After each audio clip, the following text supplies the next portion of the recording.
It's the morning of April 25th, 2026. Mhm.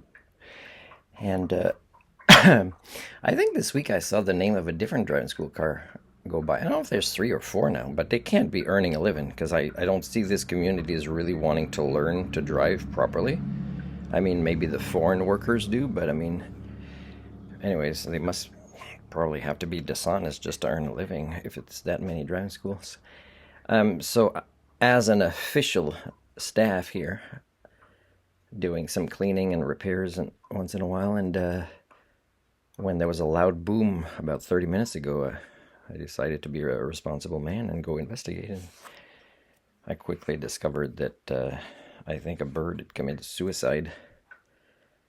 Probably didn't want to wait for the maid long process because all the other birds around it just seemed to kind of resent that he went first. The bird committed suicide in a way that involved one of the four forces of the universe, electromagnetic radiation, and but we still had power because I told the guy. I didn't notice consciously, but when we talked about power going out, when he said he was out of power, the neighbor, I said, oh, well, my radio was still going. I didn't know this consciously until we talked about it and I accessed it, the unconscious information of that observation. And so, yeah, that's what happened there. It was a loud boom. Now, this vlog is about, how to be a responsible man. And I know a lot of people admire millionaires, billionaires, but, they're not grown men, right? So if you admire them for maybe, oh, I'm so frustrated that I live in a proto-society where I can't solve this problem because human rights doesn't really play a part in my proto-society like here in Canada. But if I had this much money, then I could solve it this way. I mean, that's the way you could admire them. But all the extra money on top of solving this problem that they have makes them villains. Like, look at Bill Gates, okay? Bill Gates, when some of the documents came out, it was discovered that he was telling EPSTEIN that he got a sexually transmitted disease and he wanted access to some medicine that he wanted to sneak into his wife's consumption so she wouldn't know. Now, just to let you know, decades ago, I got control of my own hormones, okay? And that's what happens when you become a grown man. You're not controlled by the hormones anymore. So the people that, were on this list, men or women, because there's a lot of women who don't control their own hormones either. They're being controlled by them. They don't have the maturity, the discipline of the mind, right? The grown-upness to be able to control these. So they make a lot of decisions in their lives. Like, becoming pregnant with the wrong person that they know before they get pregnant, they discuss that would be the wrong person. Or getting a disease or getting into a situation where, the monetary paradigm and the hormones think they could get into this situation where they become victims. So, and I'm not saying to blame women, but I mean, women do put themselves in places and scenarios where they know the likelihood. So in a way, they need help with the maturation process as well, not just the men.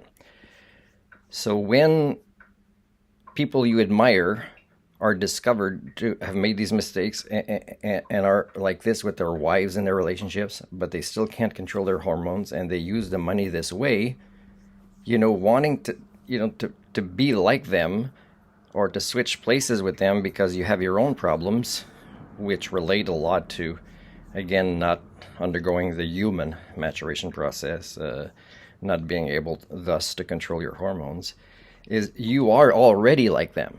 So you've achieved, your goal to match the norm, and the norm is not manifesting, sentience and sapience at human levels. So folks, just watch who you admire and just work on yourselves, right? Because that's what your brain is programmed to evaluate.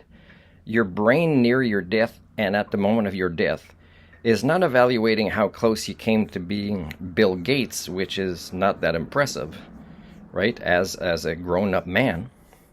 But your brain is wired to evaluate all of your choices during your life, especially the ones that were within your control, right? Your brain is very complex, so it'll give you the illusion of hell or heaven coming or there at the moment of your death. So you'll experience your karma if your brain shuts down in a typical way. And again, if it shuts down, with a bullet to the brain, then you won't experience that karma fully that's programmed into the brain to get what you deserve. And a lot of people don't want to get what they deserve. And again, that's the sign they never became a grown-up. So be careful who you idolize, because the only person I know to idolize, and I've admired people like Isaac Asimov, but again, I've said he was a jerk. I loved Elvis, but Elvis, never made the effort to really pursue personal development. And Janet Asimov, who's a psychiatrist, didn't help Isaac as much as she could, and she didn't help herself as a psychiatrist as much as she could, or gain access to other professionals that would have helped her, right? So she knew about the concept of personal development, but she didn't pursue it. And it's very, very rare I meet somebody. There's people who'll talk the talk of it, and usually for me I can discover, that's mostly the talk of it. Because talk about the practical part of your personal development, and then, or don't talk about it because I'll notice it if it's there. So in a way, this guy here, I'm so happy he's undergoing a very normal maturation process. He has traumas. You can see he's developed a little bit of OCD for the decision I made to give Ketla a chance for us to take part in that community there, which was very unhealthy, which again, were a bunch of individuals who did not undergo the maturation process.